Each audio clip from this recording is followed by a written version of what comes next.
કેમ પણ બધાય રોડ રસ્તા સારા થઈ ગયા કે નહીં, આખું રાજકોટ શહેર કલરે કલરનું થઈ ગયું કે નહીં? સાહેબ આવે તો થાય, સાહેબને વિનંતી 6 મહિને આવો. પણ એના કરતાં ગર્વની વાત છે ખાસ કરી રાજકોટ અને સૌરાષ્ટ્ર અને કચ્છની જે વાઇબ્રન્ટ સમિટ છે રાજકોટના આંગણે થઈ, રાજકોટવાસીઓ માટે ગર્વની વાત છે. આની અંદર શું છે એ હું તમને જણાવી દઉં કે સરકાર સાથે જેટલા આયામો જોડાયેલા છે એના વિશે સરસ વાત છે.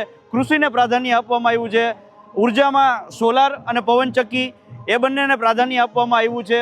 સાથે એરપોર્ટની અંદર સરસ મજાની વ્યવસ્થા છે, એ હકીકતે વાંય થવી જોઈએ. અને રોડ રસ્તાની પણ ઘણી બધી વાતો છે, કેટલા વર્ષોમાં કેવા રોડ રસ્તા બન્યા, આજીવન બનતા રહીએ પણ પાછા હારાઈ રહીએ એવી આપણે પ્રાર્થના કરીએ. માણસોના સ્વાસ્થ્ય કઈ રીતે સારા રહે એના વિશેની પણ અંદર વાત કરવામાં આવી છે. કૃષિ ઓર્ગેનિક રહે એ પણ વાત કરવામાં આવી છે. હર ઘર સ્વદેશી, ઘર ઘર સ્વદેશી, લોકલ ફોર વોકલ એનો નારો પણ અંદર સરસ રીતે બતાવવામાં આવ્યો છે.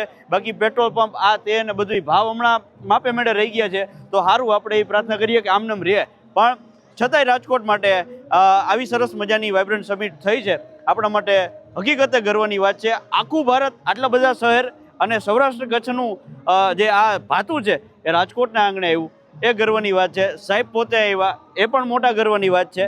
એટલે આવીને આવી રીતે આપણે આનંદ કરતા રહ્યો અને મકર સંક્રાંતિનો પર્વ સાથે મેચ અને વાઇબ્રન્ટ સમિટ 3